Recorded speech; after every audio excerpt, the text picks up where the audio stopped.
Diversity is being asked to the dance. Inclusion is being asked to dance. Equity is how much space you get on the dance floor.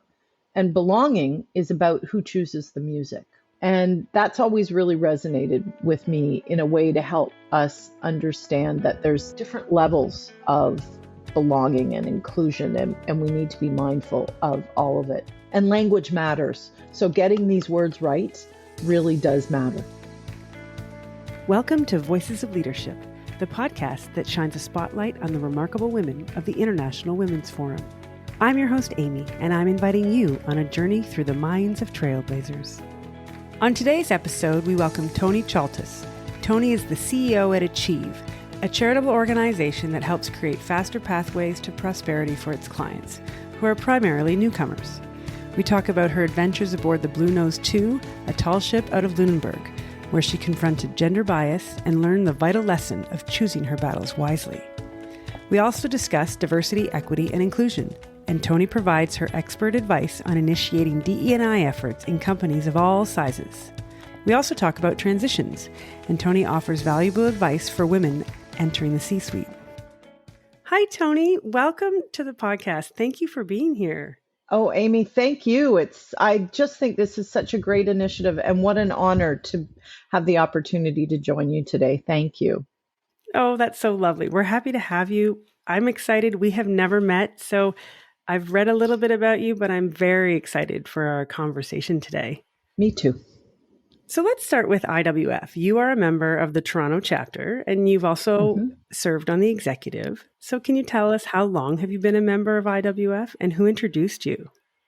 So I actually had to look it up because I couldn't remember. I knew it was a long time ago. I joined in about 2008, and Sylvia Kreminska is a dear friend, and she brought me in. And my very first event was a dine around in Pauline Couture's home. Oh, lovely. And if I can, a little story. I sat beside Anne Medina at dinner. And of course, the dine arounds are the gems, as we all know, and you're very open and honest. And somebody asked me how my first year of experience at IWF was. And I shared my views. And some of them weren't as positive, perhaps, as others would have experienced themselves. And Anne Medina's like, okay, we've got a planning meeting. You're coming, and you're going to share what you just said. So I did.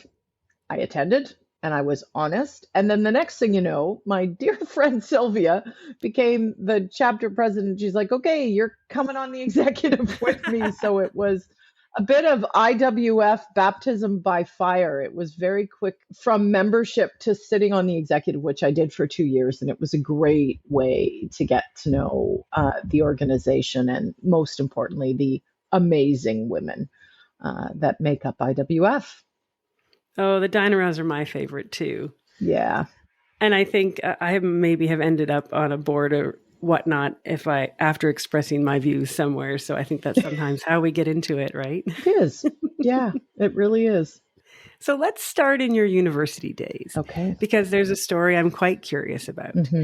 Unfortunately, many of us have experienced some form of sexism or barriers because of our gender, especially early in our careers.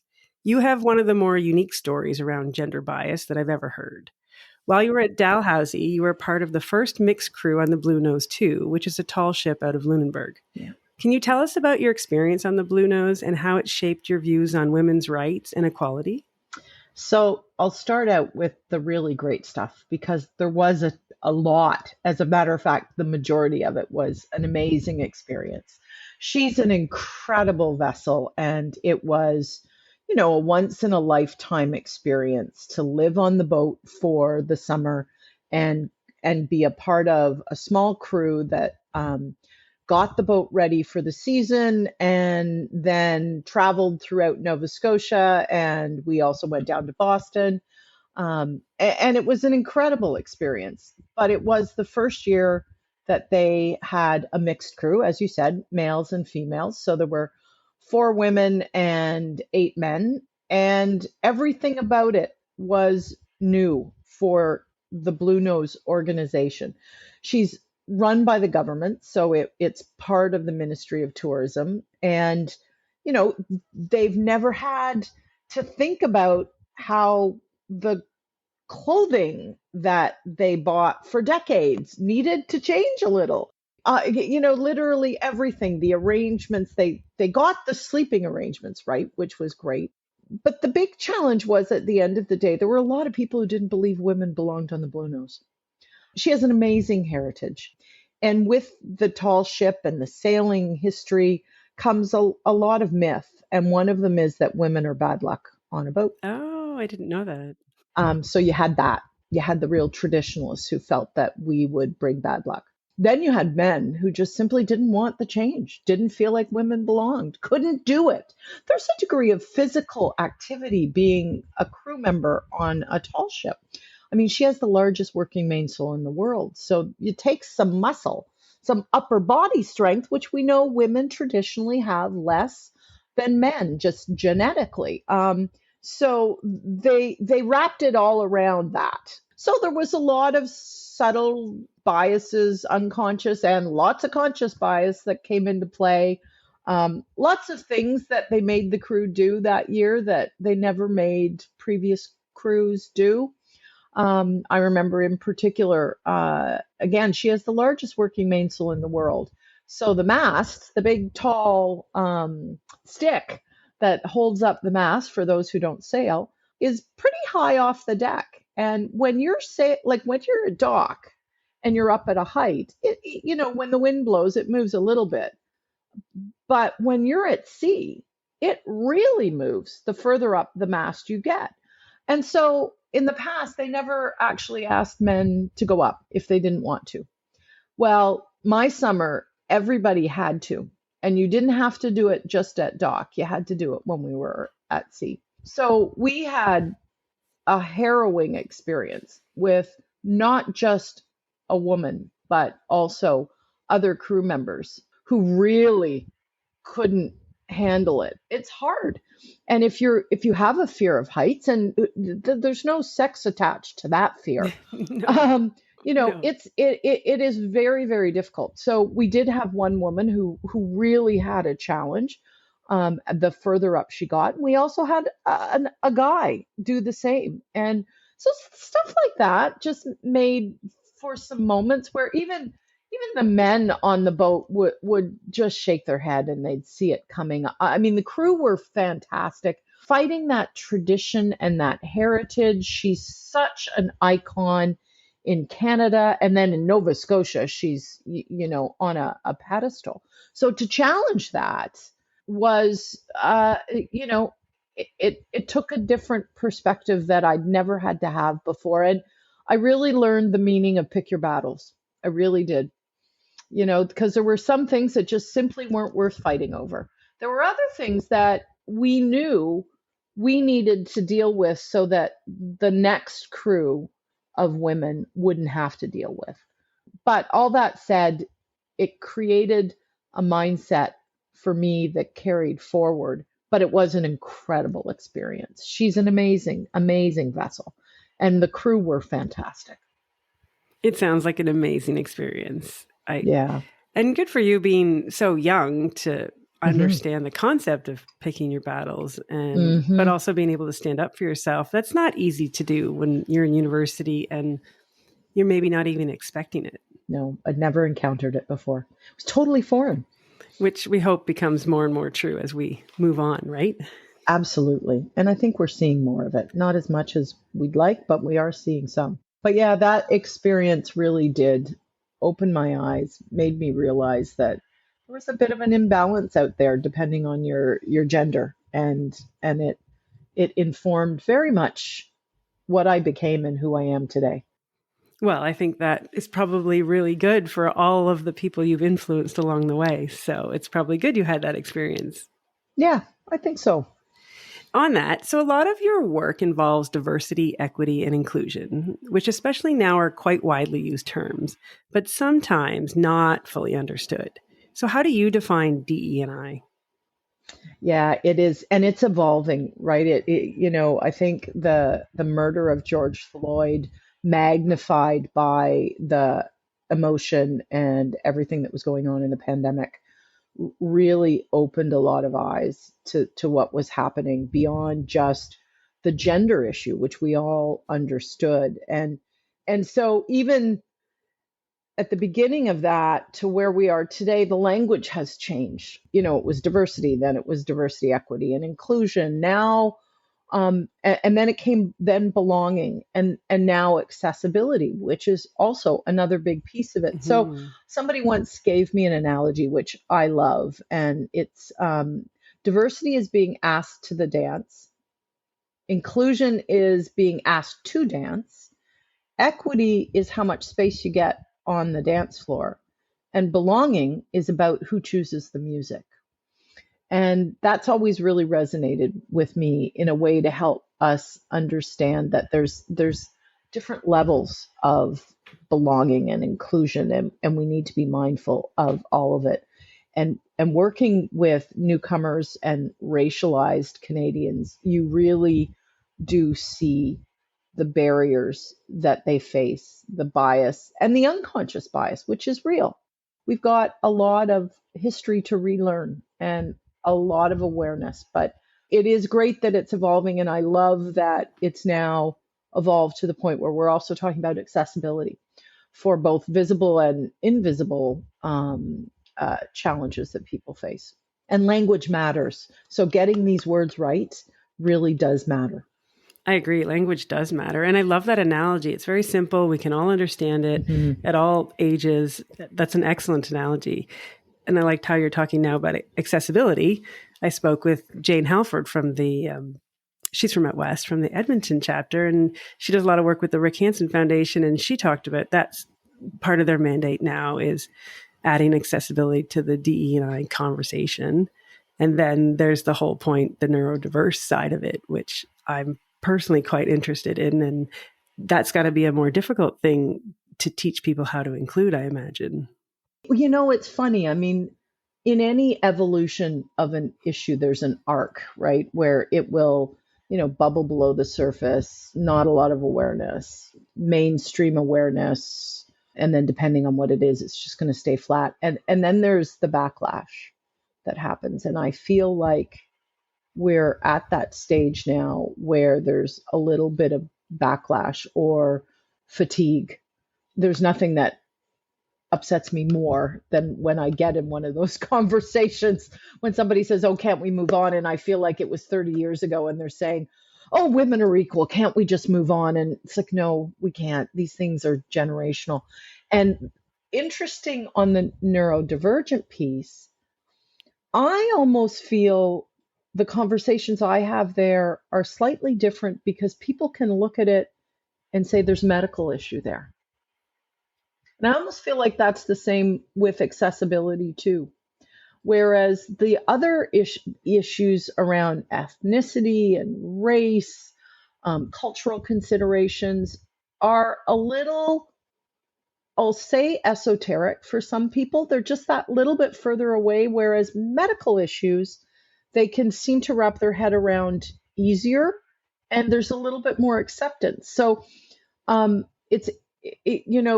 just as a student of how these things evolve and acceptance in cultures, that's my observation. Where it's going to go, I don't know. But that piece is still relatively new. And I would say the awareness of it is really just starting to arc up. It's a term that I only really started to hear about a year ago. And I don't know, maybe I'm just not in the know on that part, but I still feel like it's treated slightly differently. Yeah, I agree. The awareness is starting to ramp up. I see that in a couple of places and things like that. But I'm wondering with all of this is, you put a policy in place or you say this is what you're supposed to do. How do you prevent it from being box checking to actual cultural change? You know what? I firmly believe it's got to start at the top.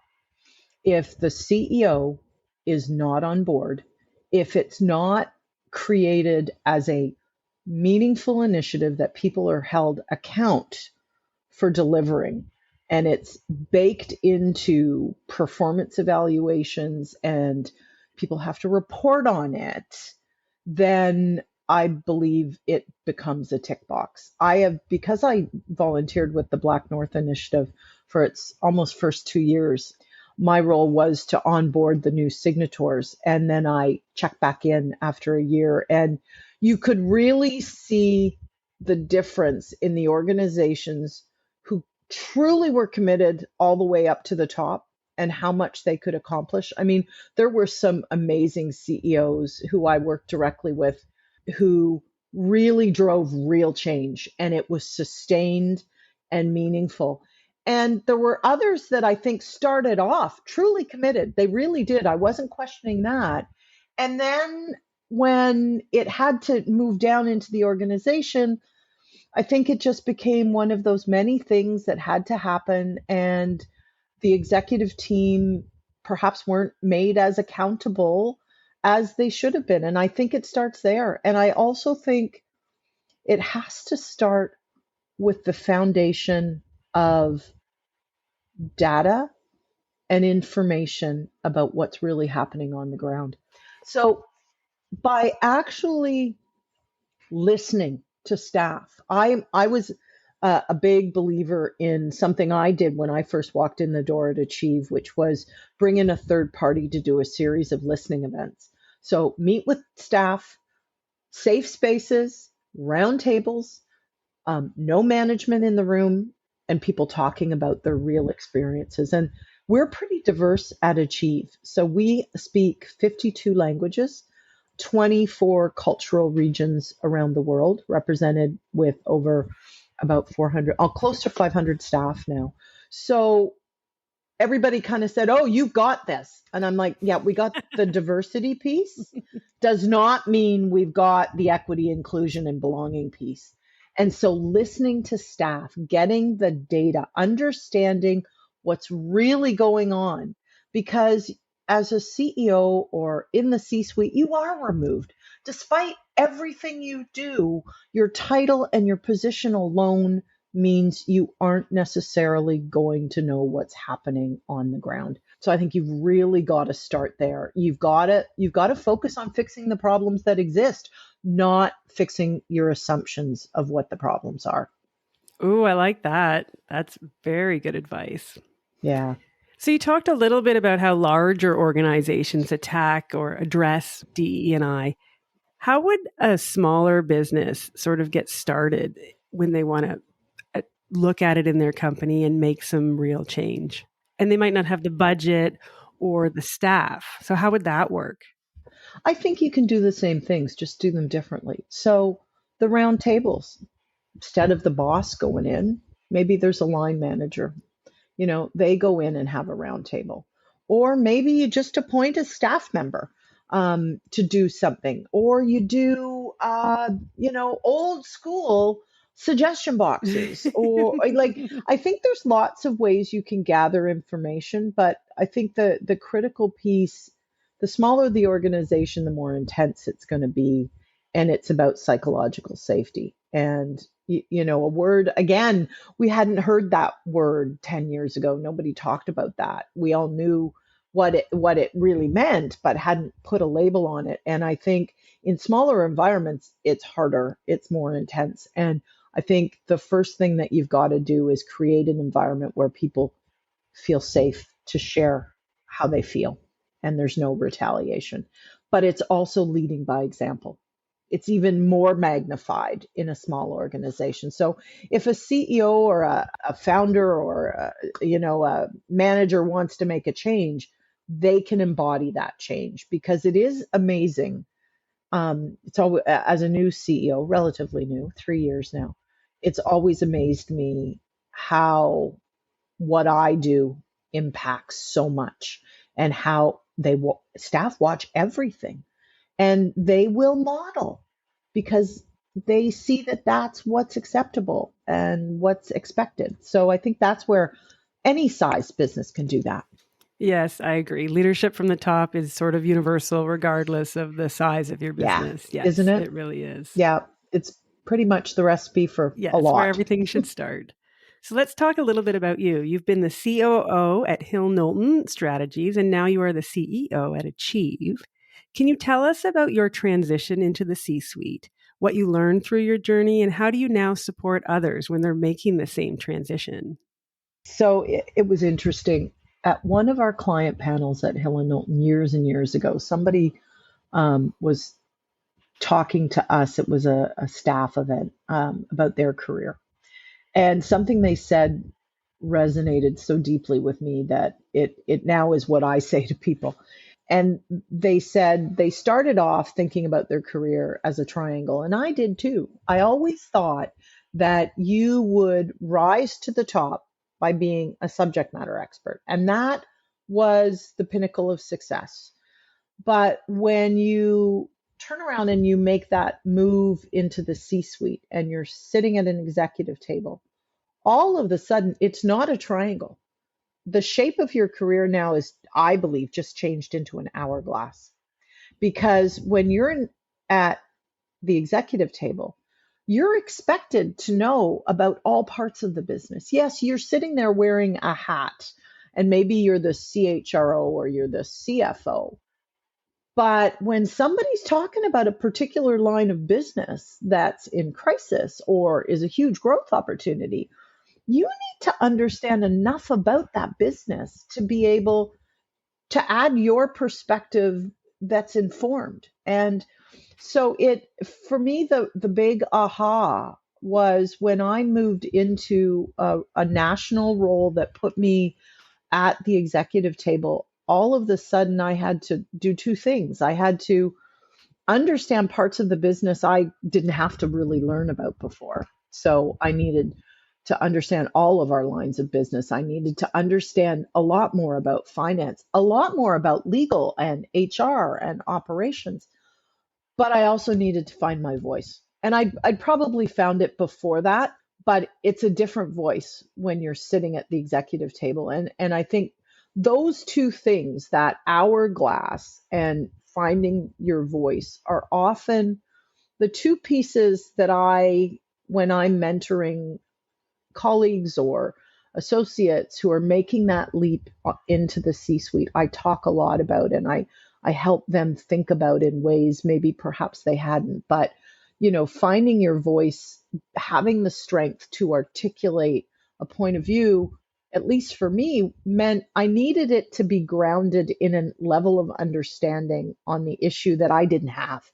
So it meant I really needed to go to school and I needed to learn pieces of the business. I needed to spend time with those leaders. I needed to read about things. I needed to dive into a P&L and a balance sheet like I hadn't had to do before.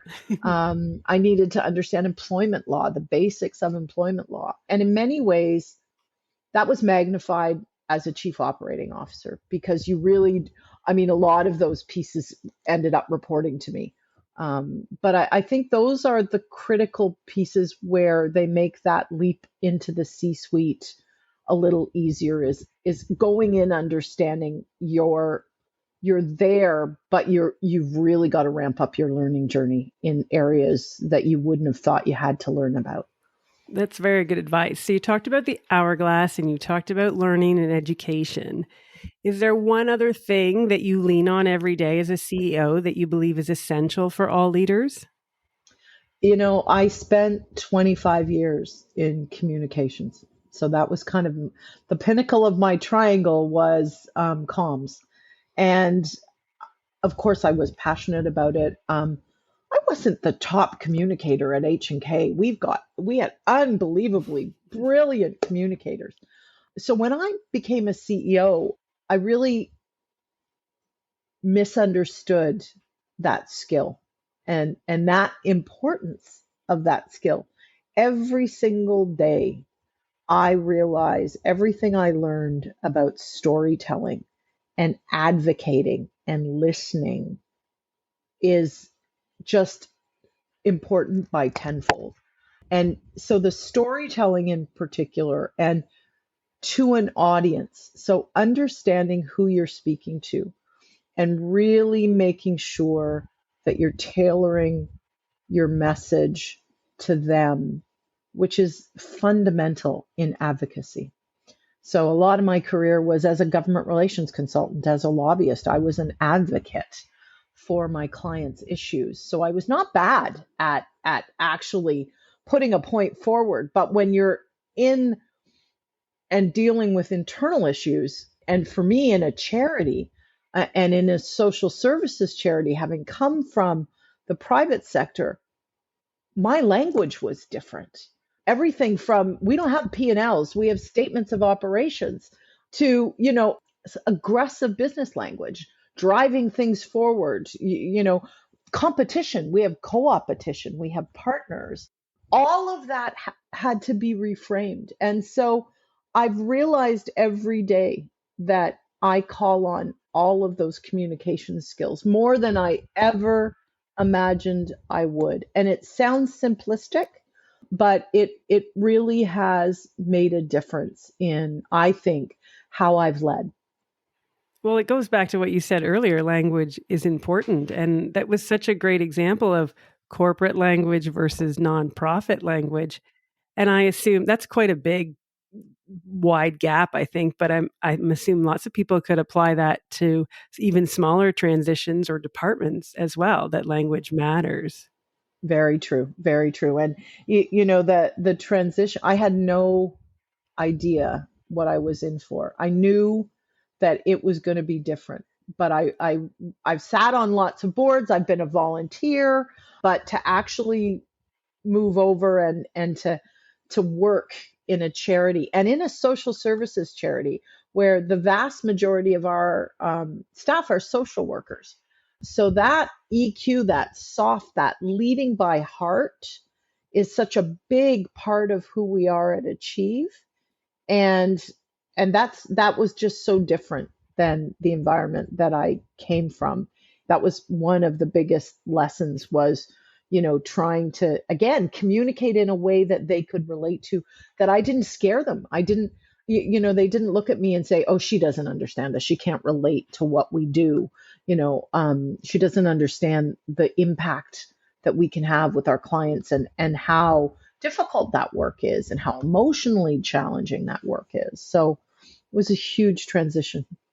Now that you've made the transition, do you enjoy this environment more than the corporate environment, or is it just different? It's probably one of the best jobs I've ever had. And wrapped in that is, I kind of like being the CEO, I have to say. I love the challenge of that job and everything it entails.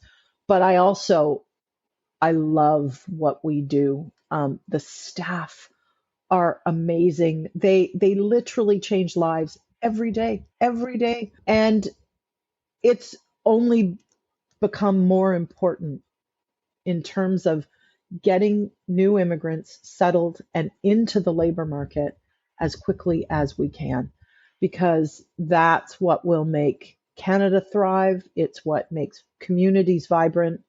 And at the end of the day, it's what allows families to succeed and thrive in our country. So incredibly meaningful. The demand for those skills is not going to change. It's only going to grow. We simply don't have enough of the population that's born in Canada to fulfill the needs in the labor market today. I know there's lots of challenges around immigration, but I believe we've got to sort through that and come up with a way that allows us to continue to support them and create faster paths to prosperity for them, because it's a win-win-win for everybody. The employer gets skills they need, the Canadian economy thrives, and people can succeed and support their families and live a fulfilling life in Canada. Sorry, I can really get on about that topic. I love passion, and I love that you say that it's the best job you've had, and Mm-hmm. not everyone can say that ever, or Yeah, later in their career. Who knows? It's just so lovely to hear. So I'd like to learn a little bit more about Achēv.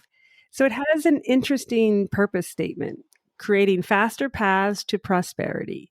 Can you tell us what that means and how you achieve it? sure. And we just launched it, actually. Oh, congratulations. Thank you. So we're all talking a lot about purpose this week at Achēv. For us, our our vision of the future. We just also laid down our updated our strategic plan, and it really is about making it easy for clients to access the services they need, when they need them, how they need them, where they want them. And if they have easier access, they can get to where they need to go faster. And for us, what that means is creating an environment that puts all of these services in one place, physical and virtual. So I'm really excited about a bit of a tech forward strategy that Achēv has for the creation of an omni-channel experience. It's now an old retail term. It's been used for a long time, and a lot of organizations are adopting the concept, but it's about that seamless client journey at every single touch point that an individual engages with your organization. So for Achēv, we have 9 offices across the GTA, but we offer online services and hybrid services that span Canada. And we also have a self-serve online tool that is global. And so our primary purpose is supporting people in their settlement when they arrive, helping them learn languages, which is French and English for us, as well as get jobs. And we serve about 80% newcomers, as well as disadvantaged, challenged Canadians. So we've got a broad perspective. We have well over 50 programs and services that we offer. Specialized services for women, which I'm really excited about. We launched a women's pillar now well over a year ago, as well as one for youth. And we also support employers.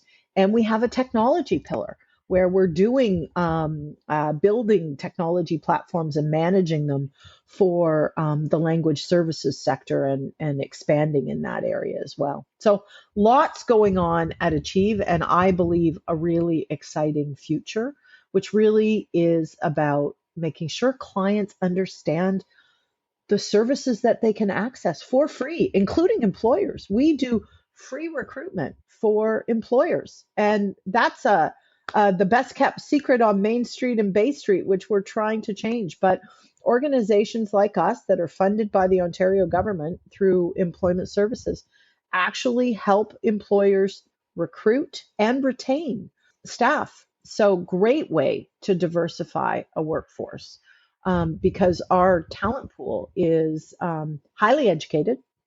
Over 60% have at least university degrees. Which is a bit of a myth that people don't quite, they think they're low skilled. Most of the newcomers are highly educated, and accessing that talent pool is free for employers. Wow. Well, I'm glad that you mentioned that because I'm sure there's lots of people that didn't know that. Yeah, they can call us. It does sound all very exciting. Can you tell us a little bit more about your women-focused programs? Sure. A lot of our programs that we build have a couple of components. They have a training component where there's in classroom or on the job, and then there's job placement. So it's can be sector specific. For example, we have one in seniors care. It's a really great program. It's designed for racialized and newcomer women who have been out of the workforce for an extended period of time. And it's working with some employer partners who have seniors' homes who help them transition back into the workforce. And many of those placements actually result in full-time jobs. So on top of the skills that they learn through the in-classroom and on-the-job training, Achēv also provides what we call wraparound services. So we help them understand those Canadian cultural issues and challenges and norms in a workforce that might be very different than what they're used to in their other countries. Help them craft their CVs, prepare for interviews, and then in many cases help them settle into jobs and figure it out. We also have an incredible program. It's the first one that we've done that supports women who face domestic violence. And we have counseling services that support them to get access to the services they need. So it's a little bit of, if you can think of it almost as a navigator or a concierge service. Women in crisis, especially racialized women, newcomer women, don't understand their rights and the norms of what should be expected, but most of all, the services that they can access. And in very difficult circumstances where often husbands are monitoring phones, won't leave them alone, don't let them leave the house without somebody. So it's the great thing about Achēv is we can wrap it around other programs, so it can be that they're coming in for one service when in fact we can support them with this other service as well. Well, that's very important because it can be hard to access, and especially if there's additional cultural barriers on top of it. Absolutely. Yeah. So around 60% of our clients are women. So by creating the women's pillar, we really intentionally now are ensuring that we have programs that support these women in their unique issues and challenges that they face, and that we're bringing those together in a meaningful way. And we really look forward to expanding those services for women. So you talked about wraparound. So after they're placed and have a job and settled, do you still follow up then to make sure everything's going okay or see if they need anything else? So in our employment services, we stay with the job seeker and we can with the employer for a year. Oh, wow. So in part, that's how we're funded. The idea is to be able to support these job seekers and to get them in a job that matches their capabilities, that's sustainable. So helping them get through those challenges of the day and continue to stay in these jobs and growing is really important. So we can stick with them for a year. That's great. I mean, I think everybody would love to have that because there's so many challenges starting a new job. Absolutely. And, for the employers, we're there as well, because in so many ways, while we don't call it this, we're providing them with DEI consulting. Mm-hmm. We're helping them understand the cultural challenges that their new employee may be facing and the barriers that we're hearing from this employee that might exist in their workplace, and helping them bridge those gaps and communicate and get to those real issues and challenges. It sounds like such an all-encompassing program. And to be honest, I had not heard of your company. So I'm so excited to learn more about it. It just sounds fantastic. So we've talked all about the programs and we've talked all about you and your leadership and all the wonderful advice you've given us so far. Can you tell us, what do you think the biggest challenge facing female leaders today is? I think from what I've seen, it really is breaking that barrier between management and executive to C-suite. Those are the huge jumps that I see. I feel like a lot of the barriers that we may have faced moving up the ranks are not as challenging. There's no question they still exist, but the leap to get from lower management to upper management is still a battle. It's still a challenge. And for women who are coming back into the workforce after having children and doing what they need to do as moms, I don't care what anybody says, that is still a bias that exists. Employers still can't get their head around that they have to forget about that, and that there's huge value, and women shouldn't have to re-enter the workforce starting backwards, and they should be able to elevate to those next levels. So I think we're making progress, I still feel we've got a long way to go. And the numbers bear that out. We've seen that in terms of the C-suite, whether it's a CEO role or the next step down, we still have low representation. So those, to me, are still the big barriers out there. That is kind of what we're hearing. I've talked to many IWF members in many fields, law and otherwise, and the education is better. It's more 50-50, and the initial workforce is. But you're right about the 30s and 40s being so challenging, and the drop-off rate it's just like a big steep hill. It is. And pandemic has created a whole new world. We all have different priorities. It gives more flexibility for the organizations that are prepared to adopt that, which I think is making it easier.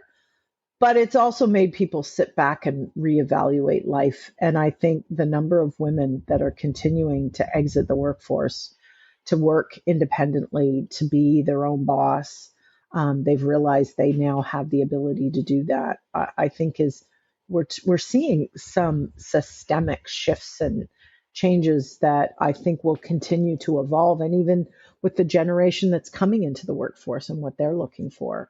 And some of that is gender specific, but others is just age and what they've lived through and what that now means in their lives. But yeah, we've still got a long way to go in terms of leveling the playing field for women. And I would be curious going forward. You're right.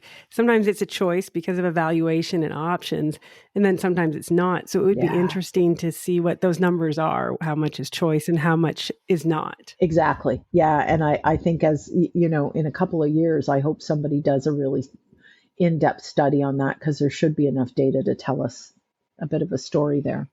Well, thank you, Toni, for all of the stories you told. I loved all of them, and all of the advice you had. Such a succinct way to understand a little bit more about how DE&I is evolving and what Achēv is doing or achieving. And I really appreciate you. Thank you. I really appreciate you taking the time to talk with us today. Oh, thank you so much, Amy. It was great fun. And thank you for doing this, because I do believe that stories inspire. So hopefully that is part of the outcome of this great initiative. Thank you. Thank you for listening today. If you enjoyed this episode, please take a moment to rate and subscribe to our podcast. When you do this, it raises our podcast profile so more leaders can find us and be inspired by the stories our Voices of Leadership have to share. If you would like to connect with us, please visit the Voices of Leadership website. It can be found in our show notes.